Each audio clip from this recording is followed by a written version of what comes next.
Dollar డ్రీమ్స్లో Trump పీడకలలు ప్రపంచ దేశాలను కలవరపెడుతున్నాయి. అధ్యక్ష ఎన్నికల ప్రచారంలోనే అక్రమ వలసదారులను వారి కుటుంబాలతో సహా వెనక్కి పంపుతానని ట్రంప్ తేల్చి చెప్పారు. ఇప్పుడు అన్నంత పని చేస్తున్నారు. నిజానికి ఏ దేశం కూడా అక్రమ వలసలను ఏమాత్రం సహించదు. అందులో ట్రంప్ని తప్పు పట్టాల్సిందేం లేదు. అయితే కేవలం అక్రమ వలసదారుల్ని మాత్రమే కాదు, వలసదారులు అందరినీ టార్గెట్గా చేసుకుని ట్రంప్ చెలరేగిపోతున్నారు. విద్యార్థుల నుంచి ఉద్యోగుల దాకా ఎవరిని వదిలిపెట్టడం లేదు. దీంతో చైనా, మెక్సికో లాంటి దేశస్థులే కాదు, అమెరికాలో చదువుకుంటున్న, ఉద్యోగాలు చేస్తున్న భారతీయులు కూడా తీవ్రంగా ఆందోళన చెందుతున్నారు. పేరెంట్స్, మీ పిల్లల్ని అమెరికా పంపాలని అనుకుంటున్నారా?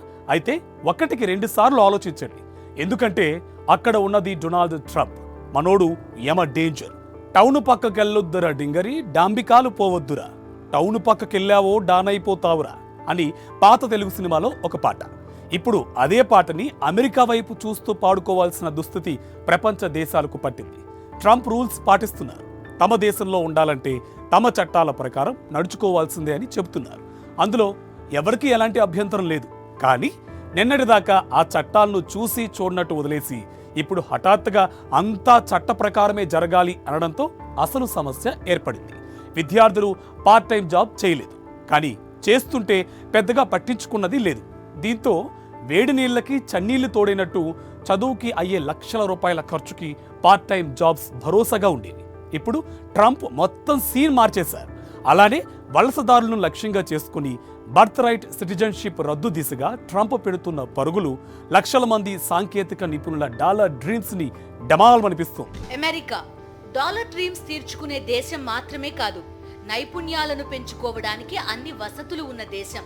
టాలెంట్ ని బట్టి జీవితంలో ఎదగడానికి ఎన్నో అవకాశాలు ఉన్న దేశం. అందుకే అమెరికాలో చదువన్నా, ఉద్యోగమన్నా, అమెరికా సంబంధమన్నా అంత క్రేజ్. అమెరికాలో ఉద్యోగం, ఆ తర్వాత గ్రీన్ కార్డ్, ఆ పైన సిటిజన్షిప్. ఇలా ప్రణాళికను రూపొందించుకునే వాళ్ళు ప్రపంచ దేశాలన్నింటా నిండా ఉన్నారు. చదువుకోవడానికి, ఉద్యోగం కోసం అమెరికాలో అడుగు పెట్టాలని తప్పించే వాళ్ళు ప్రపంచమంతా ఉంటారు. ఇలా నిత్యం అమెరికాకి విద్య, ఉద్యోగాల కోసం వచ్చే ప్రపంచ దేశాల పౌరులకు అమెరికాలో చదువుకుంటోన్న, ఉద్యోగాలు చేస్తోన్న అందరికీ టెర్రర్ మొదలైంది. కారణం డొనాల్డ్ ట్రంప్. అంతా నా ఇష్టం అంటూ వ్యవహరిస్తున్న ట్రంప్ తాను ఇలానే ఉంటానని ఎన్నికల ప్రచారంలోనే చెప్పారు. ఇప్పుడు అదే చేస్తున్నారు. కాకపోతే సమస్యల్లా ఏంటంటే, మేక్ అమెరికా గ్రేట్ అగైన్ అనే నినాదాన్ని నిజం చేసే క్రమంలో అందరికీ చుక్కలు చూపిస్తున్నారు. అక్రమ వలసదారుల విషయంలో ట్రంప్ చాలా సీరియస్ గా ఉన్నారు. స్పష్టంగా చెప్పాలంటే ఉక్కుపాదం మోపుతున్నారు. ఈ విషయంలో ఎవరూ అభ్యంతరం చెప్పడానికి కూడా ఏం లేదు. ఎందుకంటే ఏ దేశం కూడా అక్రమ వలసలను ప్రోత్సహించదు, సహించదు. సరైన పత్రాలు లేకుండా దేశంలోకి అక్రమంగా ప్రవేశించి నివాసం ఉంటున్న వారిని పెద్ద ఎత్తున స్వదేశాలకు తిప్పి పంపుతున్నారు ట్రంప్. ఇందుకోసం సైనిక విమానాల్ని వినియోగిస్తున్నారు. ఈ విమానాల్ని తమ భూభాగంలోకి అనుమతించేది లేదని బెదిరిస్తున్న దేశాలపై ఆంక్షల కొరడా జొలిపించి మరీ దారికి తెచ్చుకుంటున్నారు. దీంతో మధ్య, దక్షిణ అమెరికా దేశాలు ఉక్కిరిబిక్కిరవుతున్నాయి. అమెరికాతో సరిహద్దుని పంచుకుంటోన్న మెక్సికోతో పాటు Brazil, Colombia, Guatemala, Honduras, El Salvador వంటి దేశాలు అమెరికా చర్యలపై ఆక్రోశం వెళ్లగక్కుతున్నాయి. తమ దేశ వాసుల్ని గొలుసులతో బంధించి అమానవీయంగా సైనిక విమానాల్లో తరలిస్తున్నారంటూ మండిపడుతున్నాయి. అయితే అక్రమంగా దేశంలోకి చొరబడే వాళ్ళని కంట్రోల్ చేయడంలో పెద్దగా ఆసక్తి చూపించని సరిహద్దు దేశాలకు ఒక హెచ్చరిక ఇచ్చే ఉద్దేశంతోనే అక్రమ వలసదారులను బంధించి మరీ సైనిక విమానాల్లో తరలించడానికి ట్రంప్ ఆదేశాలిచ్చేశారు. అక్రమ వలసదారుల విమానాలను ఆయా దేశాలు అనుమతించకుండా ముందు కాస్త బింకం ప్రదర్శించినా అవతల ఉన్నది ట్రంప్ కదా.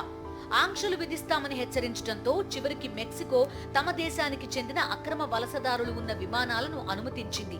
మరోవైపు అమెరికా నుంచి వచ్చే అక్రమ వలసదారుల విమానాలను అనుమతించేందుకు తొలుత నిరాకరించిన కొలంబియా ట్రంప్ టారిఫ్ హెచ్చరికలతో దిగొచ్చింది. అమెరికా సైనిక విమానాలను దేశంలోకి ప్రవేశించకుండా నిషేధిస్తున్నానని కొలంబియా అధ్యక్షుడు గుస్తావో పెట్రో మొదట స్పష్టం చేశారు. అమెరికా సైనిక విమానాన్ని వెనక్కి పంపారు. దీంతో కొలంబియాపై కొరడా జొలిపించారు ట్రంప్. కొలంబియా నుంచి తమ దేశానికి దిగుమతయ్యే వస్తువులపై 25% టారిఫ్ విధిస్తామని హెచ్చరించారు. వారంలో టారిఫ్ ని 50% పెంచుతానని, అలానే వీసాలపై పరిమితులు విధిస్తామని వార్నింగ్ ఇవ్వడంతో కొలంబియా కూడా వెనక్కి తగ్గింది. అమెరికాలో సరైన పత్రాలు లేకుండా అక్రమంగా నివసిస్తున్న వారిని ఏరివేయడంతో పాటుగా సరిహద్దుల్లో అక్రమ వలసలను చూసి చూడనట్టు వ్యవహరిస్తున్న ఇరుగు పొరుగు దేశాలతో మరింత కఠినంగా ఉండబోతున్నట్టు ట్రంప్ తేల్చి చెప్పేశారు. అయితే ట్రంప్ కేవలం అక్రమ వలసదారుల విషయంలోనే కాదు, వివిధ వీసాలపై అమెరికాలో ఉంటోన్న అందరి మీద తన ఫోకస్ పెట్టారు. ఒకవైపు F1 వీసా మీద అమెరికా వచ్చిన విద్యార్థులపై, మరోవైపు బర్త్ రైట్ సిటిజన్షిప్ రద్దుతో H1B వీసాదారులపై ట్రంప్ తన ఫోకస్ పెట్టడంతో ప్రపంచ దేశాల్లో కలకలం మొదలైంది. అమెరికాలో చదువుకుంటోన్న వారి నుంచి సాంకేతిక నిపుణులుగా ఉద్యోగాలు చేస్తోన్న వారి దాకా భారతీయుల సంఖ్య భారీగా ఉండడంతో ట్రంప్ టెర్రర్ ఇండియాని కూడా షేక్ చేస్తోంది. అమెరికాలో ఉన్న భారతీయ విద్యార్థులు ట్రంప్ అధికారంలోకి వచ్చిన తర్వాత తీవ్ర టెన్షన్ పడుతున్నారు. ఓపెన్ డోర్స్ నివేదిక ప్రకారం అమెరికాలో ప్రస్తుతం దాదాపు 3 లక్షల మంది భారతీయ విద్యార్థులు ఉన్నారు. ప్రతి ఏడాది వీరి సంఖ్య 35% పెరుగుతోంది. అమెరికాలో చదువుకుంటోన్న విదేశీ విద్యార్థుల్లో భారతీయులే అగ్రభాగంలో ఉన్నారు. చైనాని దాటుకుని భారతీయ విద్యార్థులు అమెరికా యూనివర్సిటీల్లో తమ సత్తా చాటుతున్నారు. అయితే అమెరికా వెళ్లి చదువుకునే విద్యార్థుల్లో ఆర్థిక ఇబ్బందులు ఏమాత్రం లేని వాళ్లు చాలా తక్కువ మంది మాత్రమే. మిగిలిన వాళ్లంతా అప్పులు చేసి అమెరికా బాట పట్టిన వాళ్లు. 30 లక్షల రూపాయల నుంచి 40 లక్షల రూపాయల వరకు అప్పు చేసి అమెరికాలో చదువుకుంటోన్న భారతీయ విద్యార్థుల సంఖ్య భారీగానే ఉంది. వీళ్లు పార్ట్ టైం జాబ్స్ చేయకూడదు. కానీ ఈ నిబంధనను ఇప్పటిదాకా పెద్దగా పట్టించుకోకపోవడంతో చాలా మంది విద్యార్థులు అమెరికాలో గ్యాస్ స్టేషన్లు, సూపర్ మార్కెట్లు, రెస్టారెంట్లు తదితర చోట్ల పార్ట్ టైం జాబ్స్ చేస్తుంటారు. వీరికి సగటున గంటకు $10 వరకు చెల్లిస్తారు. ఇప్పుడు ట్రంప్ అధికారంలోకి వచ్చాక యూనివర్సిటీల్లో చదువుకునే విద్యార్థులు పార్ట్ టైం జాబ్స్ చేస్తూ పట్టుబడితే వీసా రద్దు చేస్తామని హెచ్చరించడంతో వారంతా ఆందోళన చెందుతున్నారు. పార్ట్ టైం జాబ్ చేయకుండా చదువుకయ్యే ఖర్చును ఎలా సమకూర్చుకోవాలో తెలియక మధ్యలో చదువు వదిలేసి స్వదేశానికి తిరిగి వెళ్లలేక అల్లాడిపోతున్నారు. అమెరికాలో ఎంఎస్ చేస్తున్న విద్యార్థి వారానికి 20 గంటల పాటు పనిచేసేందుకు అవకాశం ఉంటుంది. అది కూడా యూనివర్సిటీలోనే. ఈ లెక్కన ఎంఎస్ చేసే విద్యార్థి నెలకు దాదాపు 70,000 రూపాయల వరకు సంపాదిస్తాడు. దీన్ని ఇంటి అద్దె, కళాశాల ఫీజు, భోజనం, రవాణా ఖర్చులకు సరిపెట్టుకోవాలి. అమెరికాలో ప్రస్తుతం ఒక సింగిల్ బెడ్రూమ్ అద్దెకు తీసుకోవాలంటే $1,700 అంటే దాదాపు 1.46 లక్షల రూపాయలు చెల్లించాలి. మెయింటెనెన్స్ ఖర్చులు అదనం. ఒక విద్యార్థి నెలంతా పార్ట్ టైం జాబ్ చేసినా ఇంటి అద్దె, ఇతర ఖర్చులు నెగ్గుకు రావడం కష్టం. అలాంటిది ఇప్పుడు అది కూడా సంపాదించడం కుదరదని అమెరికా ప్రభుత్వం కరాఖండిగా చెప్తుండడంతో తీవ్ర నిరాశలో కూరుకుపోతున్నారు. ట్రంప్ అధికారంలోకి వచ్చిన ఈ కొద్ది రోజుల్లోనే పార్ట్ టైం జాబ్ చేస్తున్న 18,000 మంది విద్యార్థులను ఇమిగ్రేషన్ అండ్ కస్టమ్స్ ఎన్ఫోర్స్మెంట్ అదుపులోకి తీసుకుంది. దీంతో అమెరికాలోని భారతీయ విద్యార్థులు హడలిపోతున్నారు. బాగా ధనవంతులైన పిల్లలు తప్ప మధ్యతరగతికి చెందిన వారి పిల్లలు కూడా ఇప్పుడు అమెరికాలో చదువుకోలేని పరిస్థితి నెలకొంది. మరోవైపు చదువు మధ్యలో ఉన్న విద్యార్థులు ఇటు పార్ట్ టైం జాబ్స్ చేస్తే మొదటికే మోసం వస్తుందని, అలాగని చేయకపోతే మరిన్ని లక్షల రూపాయలు అప్పులు చేయక తప్పదని వాపోతున్నారు.